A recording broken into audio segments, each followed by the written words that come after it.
کہ روس کا وہ جو معاہدہ تھا وہ ہو چکا ہے اور بہت جلد پاکستان کو روسی تیل ملنے والا ہے، جس سے تیل کی قیمت بھی نیچے آئے گی اور جس سے توانائی جو کم ہے پاکستان میں اس کا حل بھی ہوگا۔ مگر بات صرف یہاں تک نہیں ٹھہری۔ آج کابینہ کی جو توانائی کی کمیٹی ہے اس کا اجلاس ہوا،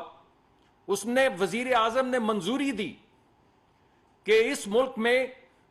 10 سے 14 ارب ڈالر، $1 نہیں، $2 نہیں، $5 نہیں، $9 نہیں، نہ کٹے نہ انڈے نہ مرغی، 10 سے 14 ارب ڈالر یعنی 10 سے 14,000 ملین ڈالر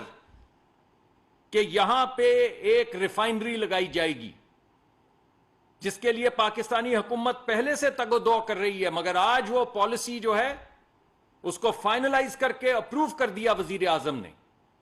تو جیسے روس والی گفتگو صرف گفتگو نہیں رہی، اس کو تیل کی شکل دی گئی، ایسے تیل کی جس سے قیمتیں پاکستان میں کم ہوں گی اور توانائی زیادہ آئے گی۔